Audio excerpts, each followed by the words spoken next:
Hey there and welcome. Does English pronunciation ever feel like a giant, confusing puzzle with a bunch of random rules?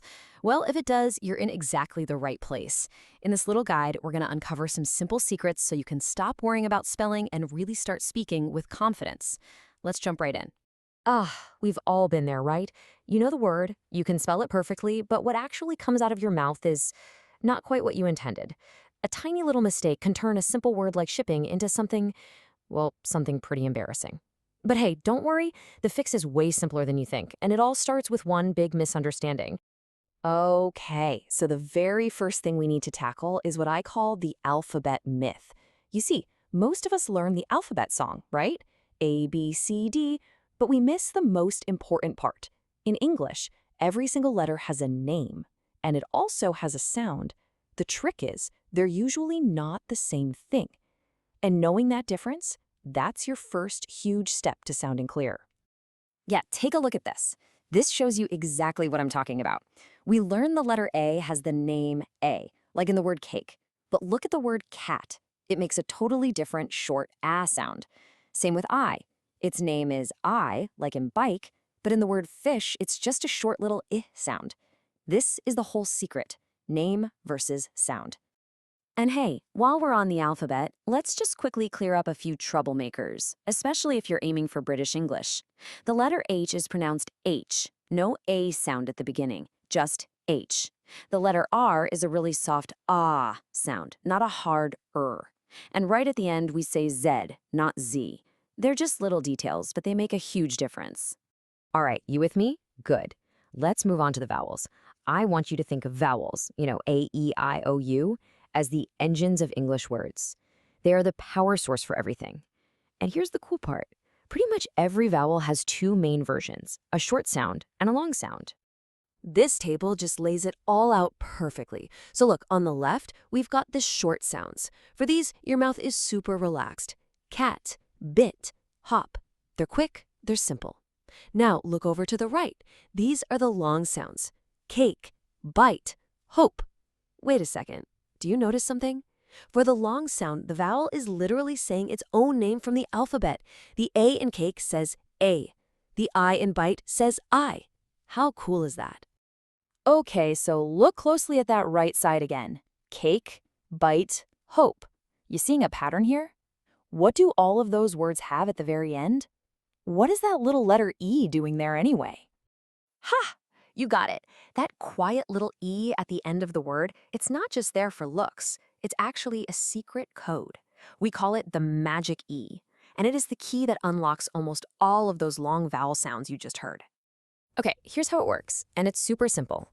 When you see a word that follows this pattern, a vowel, then a consonant, then an E, that final E is totally silent. It has one job and one job only, to jump back over the consonant and basically tap the first vowel on the shoulder and say, hey, say your name. So that E makes the first vowel long. Okay, you've got the rule. Now it's time to use it. Your first test. Look at the word on the screen. K-I-T-E. Does our magic E rule apply here? Do you see a vowel, then a consonant, then an E? So, how do you say it? Is it kit or is it kite? Yes, you got it. It's kite. The I says its name, I. All because that little silent magical E at the end is telling it to. That's fantastic. You've seriously just unlocked a massive part of English pronunciation. Okay, so we've got a handle on the vowels. Now let's level up and tackle a couple of tricky consonants. These are the sounds that can sometimes give you away, but honestly, they are so easy to fix with just a little bit of physical practice. First up, the big one, the TH sound. So many people struggle with this, but from now on, I just want you to think of it as a tongue sandwich. Sounds a little silly, I know, but trust me on this, it works every time. Okay, look, here's exactly what you do. Step 1, gently, and I mean gently, place the very tip of your tongue between your top and bottom teeth. Like you're about to bite it, but don't. Step 2, just blow air out. That's the whole thing. Let's try it with these words. Thanks, think, thin. You should actually feel the air blowing right over your tongue. All right, next up, the classic battle, V versus W. The trick here is another fun little visual. For the V sound, I want you to think vampire teeth. And for the W sound, just think of making a woo sound, like you're excited. This table breaks it down perfectly. For V, you have to use your teeth. Your top teeth gently touch your bottom lip. Very. Can you feel that little vibration? That's the vampire bite. Now for W, your teeth don't touch anything at all. Your lips make a small circle and they push forward. Double W, water. See? Two totally different movements. Okay, let's put it into practice. This is where it gets real. Try saying this phrase with me. I'll go slow at first. Very, wet, weather. Feel the vampire teeth on very, and then the round lips for wet and weather. Okay, a little faster now. Very wet weather. Nice job. All right, you have learned some serious skills. You've got the magic E down, you've tamed those tough consonants. So what do you say we test out your new pronunciation superpowers? Let's do a quick quiz. You ready? Okay, listen very carefully. Which word am I using in this sentence? The fisherman needs some good bait. So did I say bat or did I say bait? And the answer was bait. That long A sound was the big clue. If I'd said B-A-T, the A would have been short and flat. Bat. Great listening. Well done. All right, question number 2. Let's focus on those consonants now. Listen close. Look at the van. Did I say van or wan?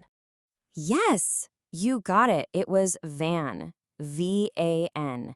I hope you could hear that little vibration. That's my vampire teeth touching my lip. Van. Excellent listening. Seriously, that was excellent work. In just these last few minutes, you've cracked some codes that honestly take some English learners years to figure out. You should be really proud of the progress you've made today. Okay, so to make sure all this amazing new knowledge really sticks in your brain, I've got one final challenge for you. Down in the comments, I want you to write just one word that uses that magic E roll we learned today. It could be anything: hope, like, same, any word you can think of. Go on, put your new skill into practice. I'll be down there checking them out.